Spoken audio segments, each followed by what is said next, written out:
Oke, untuk kesempatan pagi ini, di kesempatan TED Talk hari Kamis ini, saya mau ngobrol sedikit tentang SQL dan NoSQL. Jadi beberapa pertanyaannya adalah kapan sih kita perlu pakai NoSQL?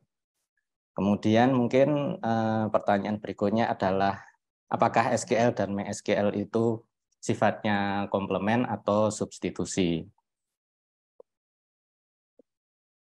Oke, kapan waktu yang tepat antara menggunakan SQL dan NoSQL? Seringkali kita dipanas-panasin untuk menggunakan NoSQL karena NoSQL ini memang secara secara waktu dia itu rilisnya belakangan setelah SQL yang sering kita pakai itu populer. Karena sekarang ini adalah era big data, maka penggunaan NoSQL itu sifatnya adalah inevitable atau tidak bisa dihindari. Kemudian kalau kita lagi belajar SQL sebagai pemula, kebanyakan kita sering diarahkan untuk yaudah pakai SQL aja gitu. Nah, tapi kita seringkali penasaran dengan sebelah yang sudah melaju lebih dulu, mereka menggunakan NoSQL. Barangkali perlu menjadi pertimbangan bahwa mungkin di toko sebelah itu pakai NoSQL, sedangkan kita pakai SQL. Ya mungkin karena kita enggak kerja atau enggak berkecimpung di toko sebelah, kita juga mungkin enggak tahu problem di toko sebelah sehingga toko sebelah menggunakan NoSQL. Oke, akhirnya kita putuskan pakai SQL nih. Kita udah pakai SQL tapi kok lemot. Jangan kita buru-buru berpikir dikit-dikit pakai NoSQL. Mungkin kita perlu melakukan optimasi database. Jangan-jangan desain database kita belum optimal.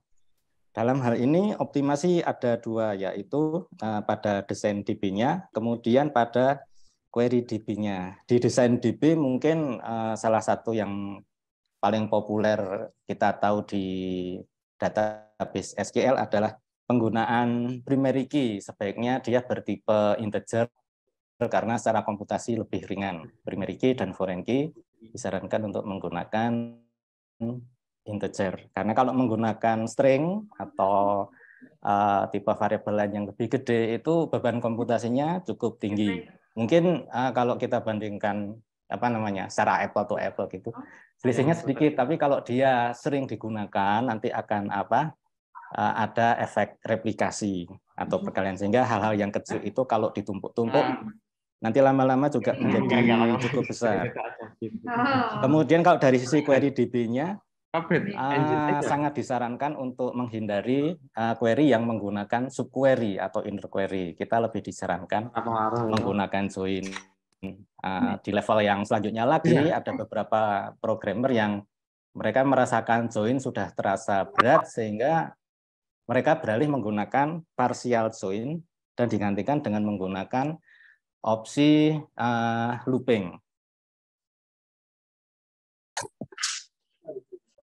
Nah, terus pertanyaannya, kapan nih kita pakai NoSQL? Kapan ya kita pakai NoSQL kalau kita terus-terusan disuruh pakai SQL dulu? Jawaban yang paling simpel adalah ya pas butuh aja gitu, karena secara behavior antara SQL dan NoSQL ini seperti kutub utara dan selatan. Nanti akan kita obrolin lebih lanjut. Beberapa user itu nggak butuh NoSQL, tapi mereka pengen pakai. Ya ini wajar saja karena hype sekarang di era big data ini, NoSQL memang kayak seperti mendapatkan panggung. Ibarat NoSQL itu adalah HP baru yang mahal dan fancy, serta dengan fitur-fitur yang hype-nya cukup tinggi sekarang. Selama HP kita yang lama, yang saya ibaratkan dengan SQL itu masih bekerja dan tidak masalah, ngapain harus beli HP yang baru? Mungkin toko sebelah pakai NoSQL itu karena gengsi ya. Jadi karena dia harus ketemu dengan investor macam-macam, dia harus membuat dirinya tampak worth it gitu. Tapi perlu ditanyain juga apakah penggunaan NoSQL ini sekedar gengsi untuk mengejar hype atau pencitraan, atau memang kita memang udah benar-benar butuh fitur yang ada di NoSQL.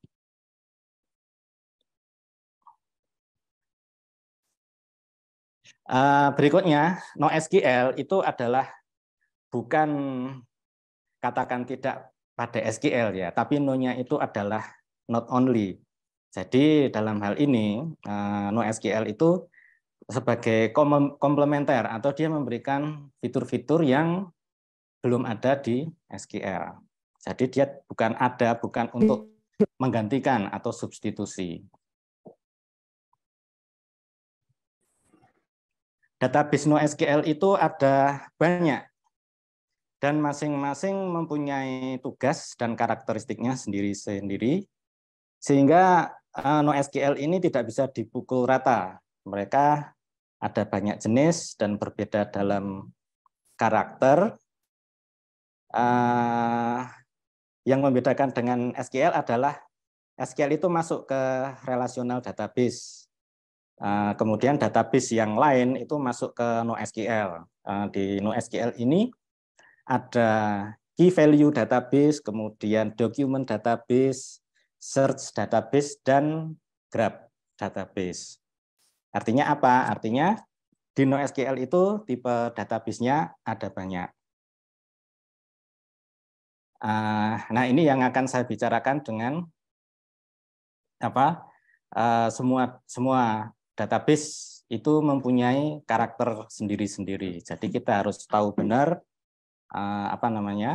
karakter dari masing-masing database ini sebelum kita menyesuaikan antara database ini dengan task yang dikerjakan. Nah, SQL itu secara garis besar adalah dia bekerja dengan data yang terstruktur atau structured data, di mana data yang akan kita cari ini ya tinggal kita query-kan saja ke mesin database. Sedangkan NoSQL itu lebih rumit lagi, karena dia bekerja dengan data yang tidak terstruktur. Data apapun yang kita masukkan ke NoSQL ini, itu harus kita lakukan pencarian dalam ragam yang jauh lebih kompleks daripada SQL. Di sini kita sering disebut bahwa what you find in the wild. Jadi di sana ada teks, ada gambar, kemudian ada audio dan ada video. Selling point dari NoSQL ini apa sih kok sehingga banyak perusahaan atau tech company gede yang mulai mengadopsi mereka? Di NoSQL itu ada 5 selling point. Yang pertama adalah scalability, yaitu kemampuan untuk menghandle request dengan menambahkan server ke infrastruktur.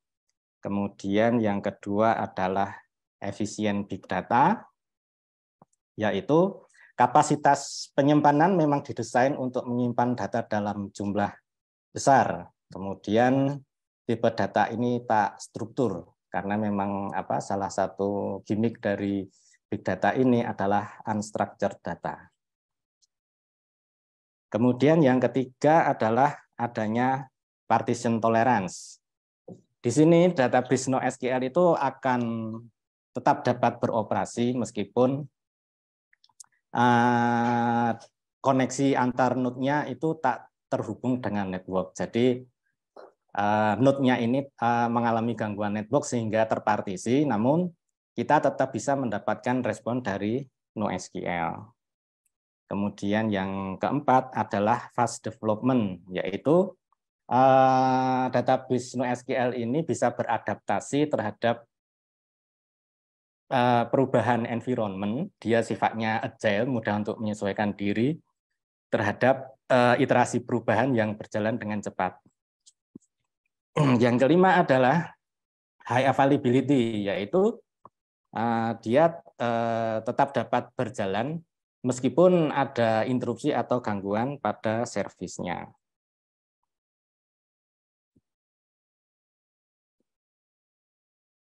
Berikut adalah contoh dari database NoSQL yang cukup populer. Yang pertama adalah Redis, yang kedua adalah MongoDB, yang ketiga adalah Elasticsearch, yang keempat Cassandra, kemudian yang kelima Neo4j, dan Apache HBase. Ini kita ambil dari statistik 6 yang paling populer. Sebetulnya tipenya masih banyak, tapi saya ambil sebagai ilustrasi 6 saja dulu.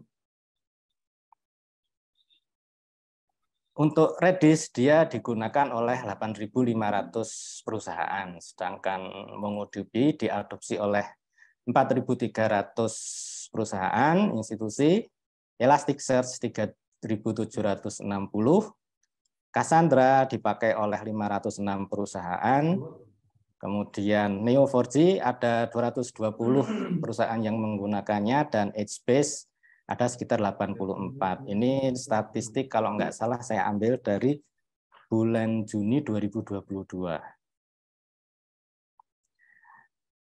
Sekarang akan kita bahas 3 saja yang teratas, karena Redis, karena di BSI kita juga menggunakan Redis.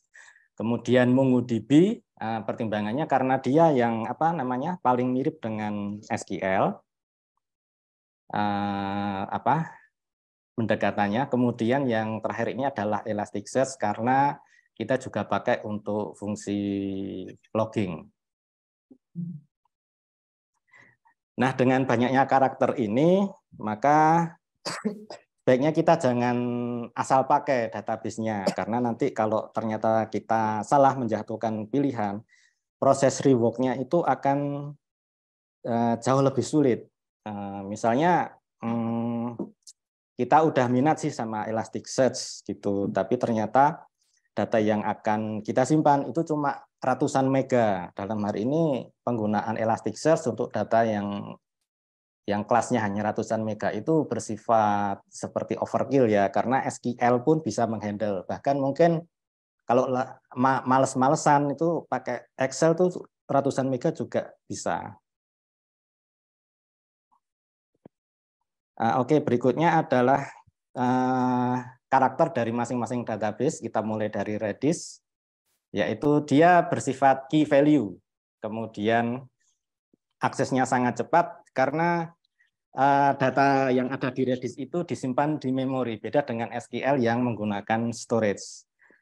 Berikutnya adalah untuk MongoDB, karakter utamanya adalah dia rich document oriented.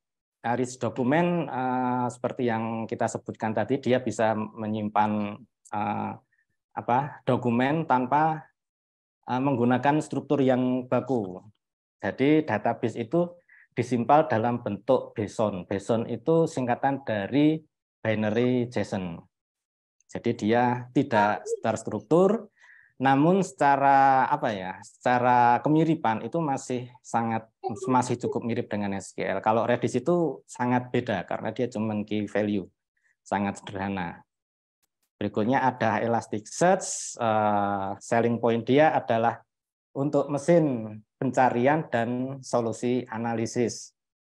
Jadi sepertinya untuk Elasticsearch ini dia nggak real time, mungkin lebih tepat untuk menggunakan OLAP ya, Online Analytical Protocol. Kalau yang kita pakai SQL itu dia bisa jalan di 2 mode, di 2 protokol, yaitu OLTP maupun OLAP. Nah, kalau di Elasticsearch ini karena dia tidak data yang kita masukkan dan kita tarik nanti tidak real time, dia lebih mendekati ke OLAP. Cuman kalau kita bicara masalah data yang jumlahnya gede banget, itu mungkin Elasticsearch bisa menjadi pilihan. Kapan kita menggunakan key value database? Dalam hal ini Redis. Di Redis itu komponennya hanya ada dua ya. Isinya cuman key dan value. Key ini mungkin bisa kita analogikan dengan primary key kalau di SQL, sedangkan value itu adalah datanya, bebas, dalam bentuk bebas. Kemudian key ini kalau di SQL disarankan kita menggunakan apa namanya tipe data integer biar apa untuk join-joinnya itu relatif ringan. Kalau di Redis key itu bisa apapun. Kemudian kalau value sesuai namanya ya dia datanya bebas. Kemudian analogi yang lain adalah kalau di Redis itu mirip dengan array. Key itu hampir sama dengan indeksnya. Kemudian value itu adalah data array-nya. Sebagai contoh, kita mau menyimpan data apa namanya key, yaitu menggunakan nama customer ya, karena key itu bebas kalau di Redis, kita bisa menggunakan tipe data apapun, string juga boleh. Kemudian untuk value-nya kita menggunakan nomor telepon dari customer tersebut. Jadinya nanti struktur data yang akan disimpan di Redis seperti ini. Jadi ada key itu menggunakan tadi nama customer, kemudian value-nya adalah nomor dari masing-masing customer tersebut. Salah satu kelemahan dari Redis ini adalah untuk pencarian itu hanya bisa dilakukan di key, sedangkan di value tidak. Kalau kita bandingkan dengan di SQL, kita kalau mau apa search name like apa itu bisa kita lakukan di value. Sebagai tambahan lagi adalah Redis, di dalam Redis untuk insert kita harus define key-nya dulu, baru kemudian apa namanya kita masukkan datanya ke Redis. Kemudian untuk update kita juga lagi-lagi spesifik key-nya dulu. Kemudian kalau key-nya udah kita tentukan, baru kita lakukan perubahan pada value. Kemudian tambahan lagi di fungsi insert, kalau seandainya kita masukkan data dengan key yang sama, kalau di SQL itu kan biasanya akan ditolak. Nanti ada warning atau exclamation kalau key-nya itu sudah ada. Nah, kalau di Redis, data yang disimpan menggunakan key yang sama itu akan ke-replace dengan data yang baru. Kemudian untuk select seperti biasa kita juga apa namanya harus menspesifikan key-nya dulu, baru nanti kita dapat value.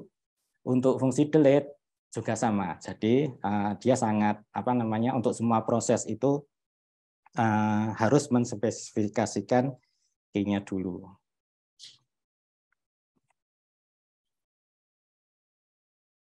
Dari karakter Redis ini maka dapat kita pahami beberapa limit dan benefit. Kenapa harus pakai Redis? Toh SQL juga bisa. Mungkin pemikirannya seperti itu karena cuma key value aja kita juga biasa di SQL pakai table dengan apa key kemudian disambung dengan kolom data yang lain. Nah, limitasinya adalah searching atau filtering itu tidak dapat menggunakan value, jadi harus menggunakan key. Sehingga kalau di SQL kita untuk key mungkin nggak usah mikir, tinggal kita kasih integer aja, nanti entah mau pakai auto increment atau tidak. Nah, di limitasi di Redis ini, maka kita harus mikir, kalau seandainya nanti kita perlu menjalankan search, maka kata kunci yang kita masukkan ke key ini harus menjadi salah satu pertimbangan tersendiri. Yang kedua adalah karena menggunakan single key dan single value, maka jika ada kebutuhan value yang sifatnya multiple value, datanya ada lebih dari satu value-nya, itu memerlukan parsing. Jadi ada tambahan kerjaan buat kita sebagai developernya. Di samping limitasi ini, ternyata benefitnya juga cukup apa namanya? Cukup bisa kita pertimbangkan kenapa kita pilih Redis, yaitu adalah dia tipe datanya sederhana dan ringkas karena cuma berupa key value saja. Kemudian benefit yang kedua adalah karena ringkas ini maka memungkinkan bagi Redis untuk menyimpan data di memori. Akibatnya apa? Akibatnya adalah Di antara database yang ada saat ini, yang paling cepat itu adalah Redis. Dengan adanya limitasi dan benefit seperti ini, maka kapan kita pakai Redis? Kebanyakan Redis dipakai untuk menyimpan user session. Jadi user session dari suatu site, jika usernya itu cukup banyak, kemudian session itu pada umumnya datanya itu kecil-kecil, kita simpan di Redis. Yang kedua adalah jika ada kebutuhan untuk menghandle proses I/O dalam jumlah besar secara kontinu, maka yang paling tepat adalah Redis, karena latensinya paling rendah di antara database yang lain. Yang terakhir adalah dia bisa menyediakan fungsi caching untuk mempercepat respon dari aplikasi.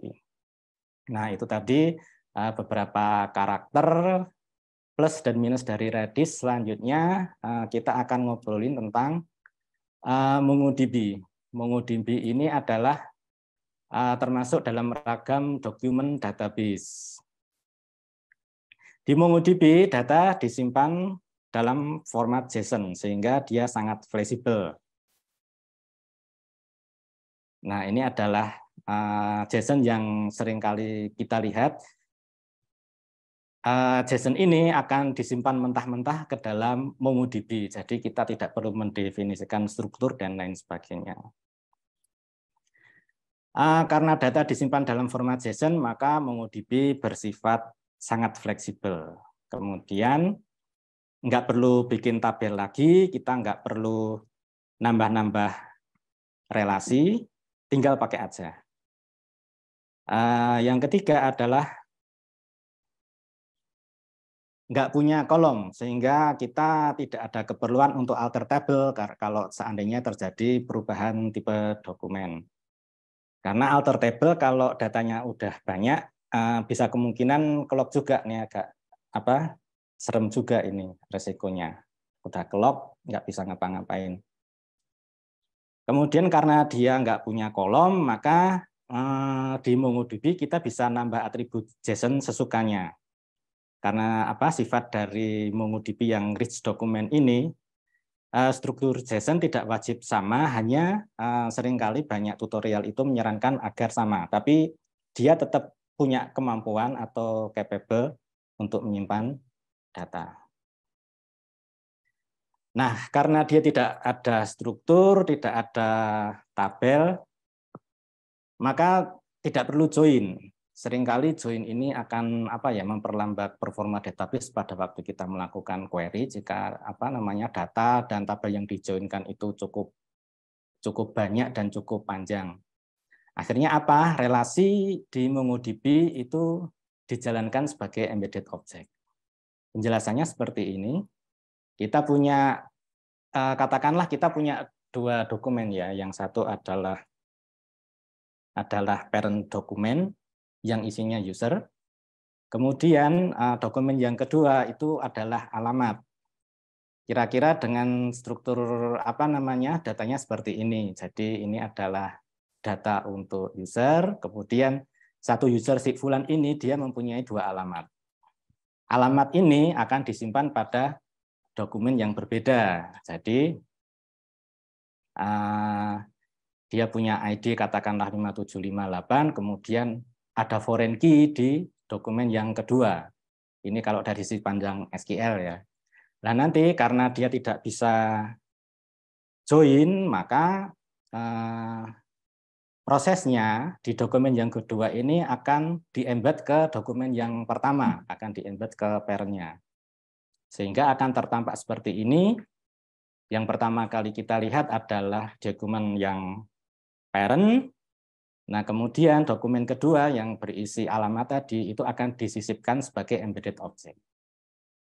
Nah, di sini yang biru ini dokumen parent awal, di mana ID-nya masih ada. Kemudian yang hijau ini adalah bagian untuk dokumen child-nya. Di dokumen child ini, foreign key itu sudah field untuk foreign key ke dokumen pertama atau ke parent-nya itu dihapus karena dia sudah jadi satu.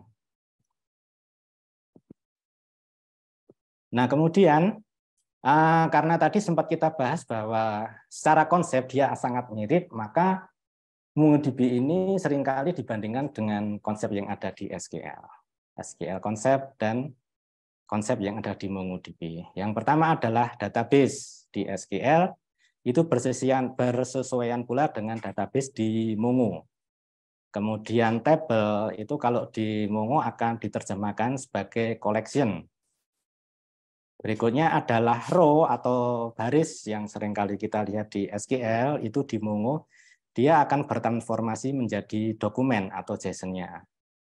Kemudian kolom, itu nanti akan bersesuaian dengan fields. Nah, jadi beginilah kira-kira perbandingan konsepsi antara SQL dan Mongo.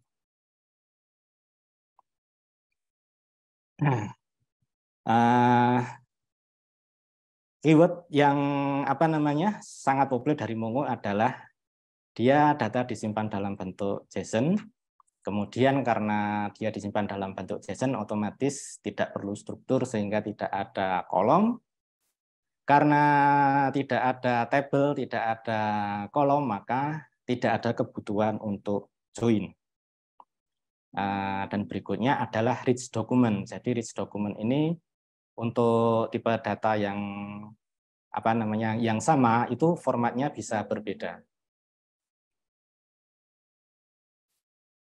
Kemudian apa nih limitasi dan benefit dari MongoDB? Kita mulai dari limitnya, yaitu dia ada isu konsistensi, karena ini sebagai konsekuensi karena dia tidak punya struktur. Jadi data yang disimpan itu bisa banyak ragam sehingga tidak ada konsistensi di Mongo. Yang kedua adalah atomicity, yaitu untuk mengubah dokumen diperlukan 2 query terpisah untuk masing-masing dokumennya. Ini beda kalau di SQL, kalau kita mau mengubah satu baris itu query-nya juga cukup 1, tapi karena di Mongo dia ada atomicity ISUS sehingga query-nya harus dipisah. Sekarang kita beralih ke benefit-nya. Benefit yang pertama adalah dia schemaless, jadi tidak ada batasan format dan struktur data. Hal ini cukup bermanfaat saat terjadi continuous changing dalam database. Kita tidak akan sering-sering mengubah struktur karena memang strukturnya nggak ada. Jadi dia nggak ada skema. Yang kedua adalah easy to update, yaitu suatu data dapat ditambah dan dihapus tanpa harus mengubah keseluruhan field dari JSON yang bersangkutan. Yang ketiga adalah performansi yang lebih baik. Jadi informasi tentang satu dokumen dapat ditemukan dalam satu dokumen yang bersangkutan saja. Kita tidak perlu melakukan join untuk mereferensi ke tabel lain kalau dibandingkan dengan SQL. Kapan kita pakai Mongo? Yaitu saat data atau skema sering berubah, kita tidak perlu merubah-rubah struktur data kalau di SQL. Kemudian yang kedua adalah untuk menyimpan online user profile, karena mungkin ada kemungkinan antara user satu dengan user yang lain itu format datanya berbeda. Yang ketiga adalah biasanya dia digunakan untuk content management. Oke, itu tentang dokumen database di Mongo. Selanjutnya kita akan beralih untuk menggunakan search database. Dalam hal ini kita ambil contohnya adalah Elasticsearch. Yang menarik dari Elasticsearch ini adalah jika data sudah cukup banyak. Dalam satuannya itu gigabyte, tera atau peta. Kalau masih ratusan mega, kayaknya masih overkill ya pakai si Elastic ini karena masih bisa dihandle dengan cukup baik oleh SQL. Oke. Di Elasticsearch itu filtering pada semua. Kita ambil contoh gini. Biasanya kita pakai Elasticsearch itu kalau ada kebutuhan untuk filtering pada semua kolom. Jadi kita punya apa namanya tabel seperti ini, kemudian di masing-masing kolomnya itu dia bisa melakukan filtering sendiri-sendiri atau searching sendiri-sendiri, kemudian ada sorting baik ascending maupun descending. Nah, ini kalau dikerjakan menggunakan SQL itu PR-nya cukup banyak. Jadi mungkin kayak lihat tabel, oh simpel aja nih, cuma bisa pengurutan sama pencarian. Tapi kalau semua kolom itu minta diberikan untuk fitur yang sama, ini akan menjadi pekerjaan yang cukup jelimet bagi developer. Nah, kalau pakai SQL, maka kita akan melakukan like query dan sorting ascending descending pada semua kolom. Otomatis untuk pencarian kita seringnya kan menggunakan like query. Nah, like query itu sebetulnya adalah full tabel scan, jadi rows-nya itu dalam satu tabel semuanya akan di-scan, sehingga kalau jumlahnya banyak itu akan melambat. Kemudian karena tadi kepentingan database-nya adalah kepentingan user interface-nya adalah searching dan filtering di semua kolom, maka mau nggak mau kita juga harus melakukan indexing di semua kolom yang terlibat. Misalnya untuk dalam satu tabel itu ada 10 kolom, maka kita mau nggak mau melakukan indexing pada kolom 1 hingga kolom 10. Kemudian kita juga harus menggunakan kombinasi query, misalkan kolom 1, kolom 2, kolom 1, dan 3, dan seterusnya.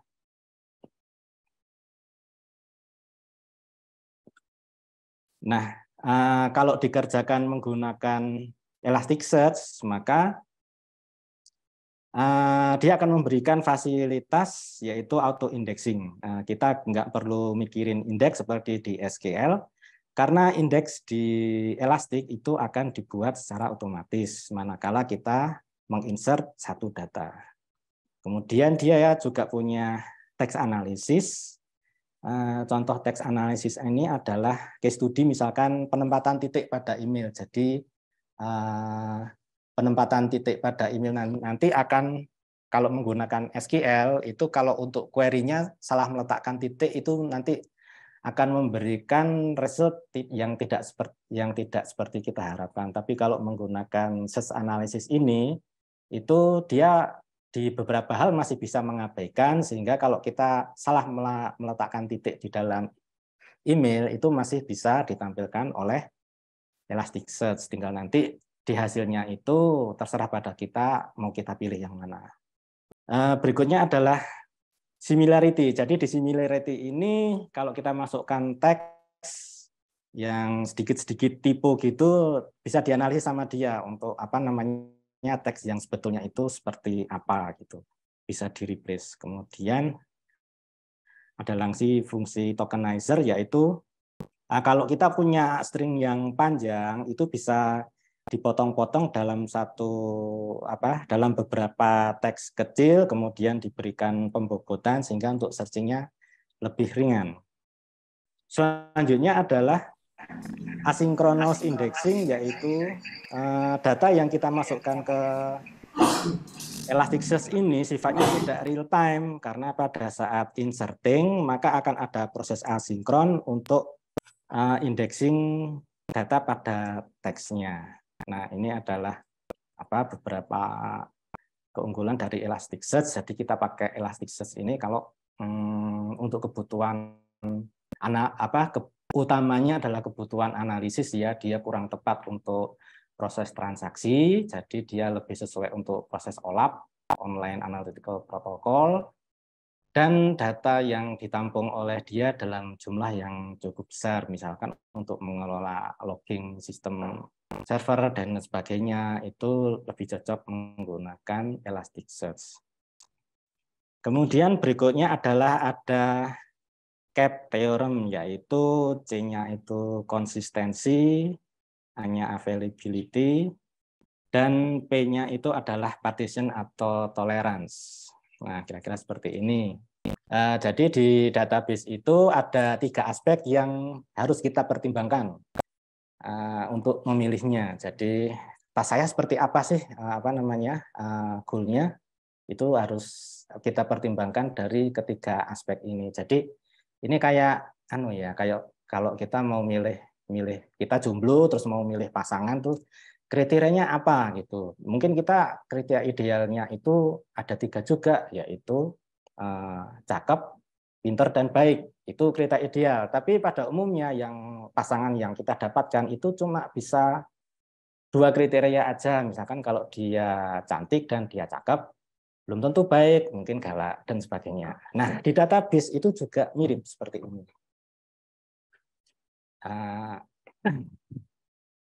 Untuk konsistensi, yaitu DB harus mereturn data terbaru manakala kita insert data yang paling akhir.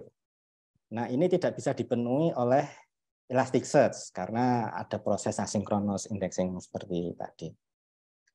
Berikutnya adalah availability, yaitu kapanpun kita kirim request, sistem database harus bisa memberikan respon balik. Jadi kalau ibarat karyawan ya, bukan developer ya, karyawan ya, itu harus bisa kerja 20 jam, kemudian tidak boleh cuti dan tidak boleh sakit. 24/7. Tidak boleh mengajukan cuti bersama itu nggak berlaku. Itu di availability. Kemudian kalau partition tolerance, yaitu database harus mampu mengembalikan respon walaupun ada masalah dalam dirinya, entah itu masalah dalam infra, misalkan asal tidak severe damage ya. Severe damage itu misalkan di satu ruang itu ada satu kontak T itu yang sering ada di kontak dinding itu, kemudian di situ ada T-nya udah kepakai buat ngecas HP sama buat nyalain server gitu. Kemudian nanti ada office boy masuk, dia bawa magic jar, mau bikin sarapan, kemudian kalau mau nyopot HP yang lagi dicas juga kasihan, nanti aku mau komunikasi gimana, akhirnya yang dicopot adalah kontak PLN yang ke server diganti dengan yang magic jar, itu udah masuk severe damage. Nah, asalkan tidak termasuk dalam severe damage ini, maka database NoSQL itu harus dia bisa memberikan respon meskipun salah satu node-nya mati. Jadi bedanya dengan availability tadi adalah kalau di partition tolerance ini, database NoSQL itu kalau di availability itu kan nggak boleh sakit. Nah, kalau di partition tolerance itu analoginya itu boleh sakit tapi harus tetap bisa kerja. Nah, ini buat karyawan ya, bukan buat developer. Nah, kemudian berdasarkan CAP theorem tadi, maka kita bisa mengklasifikasikan database yang ada, dia masuk ke dalam irisan yang mana. Nah, untuk irisan CA atau konsistensi dan availability, maka kebanyakan penduduknya adalah database SQL RDBMS. Di sini ada MySQL yang cukup populer, kemudian ada Postgre, kemudian yang sisi berbayar ada Microsoft SQL Server dan Oracle. Mereka ini memiliki konsistensi dan availability, tapi tidak dengan partition tolerance. Jadi untuk mengatasi partition tolerance ini seringkali kita buat dia dibuat dalam satu proxy, satu load balancing dan sebagainya. Kemudian untuk CP atau consistency and partition tolerance, di sini ada MongoDB, kemudian ada temannya si Redis. Dan menyusul Apache HBase. Kemudian untuk cluster AP yaitu availability dan partition tolerance. Di sini ada Elasticsearch dan ada Cassandra.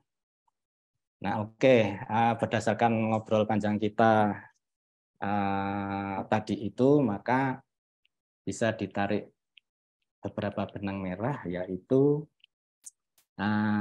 SQL dan NoSQL itu sifatnya adalah komplementer. Jadi antara satu dengan yang lain itu dengan karakternya yang cukup beragam dan berbeda-beda. Mereka itu saling melengkapi, bukan substitusi. Jadi sampai saat ini belum pernah ada kasus salah satu itu menggantikan yang lain. Itu belum ada. Yang kedua adalah kalau ada structure data dalam dalam besaran yang masih cukup lazim, itu kita lebih suka untuk pakai SQL karena apa, di SQL itu datanya cukup cukup atomik, sehingga kalau kita melakukan query akan kebutuhan suatu data itu kayak rasa PD kita itu lebih firm. Yang ketiga adalah kalau untuk kasus unstructured data kita bisa pakai NoSQL. Contohnya adalah MongoDB. Kemudian yang terakhir, kita pakai NoSQL sekiranya SQL sudah give up. Jadi kalau ada satu project gitu yang datanya grow, pada awalnya mungkin kita akan coba untuk menyimpan data tersebut di SQL. Kemudian dia kan grow terus nih datanya. Nanti pada suatu titik itu kita melakukan query, join nggak nyampe-nyampe, cuman muter-muter doang. Nah, itu mungkin kita bisa pakai alternatif, misalkan Elasticsearch. Jadi untuk data dalam jumlah besar itu kan tidak semuanya kita transaksikan. Mungkin ada data lama.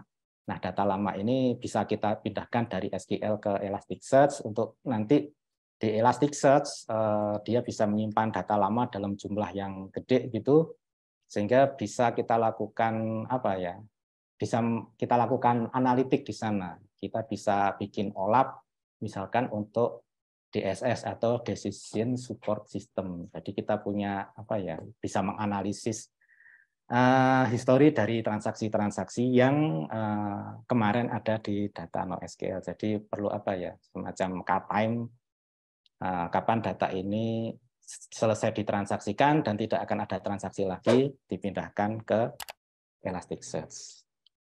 Kira-kira seperti itu. Terima kasih atas waktu yang diberikan. Assalamualaikum warahmatullahi wabarakatuh.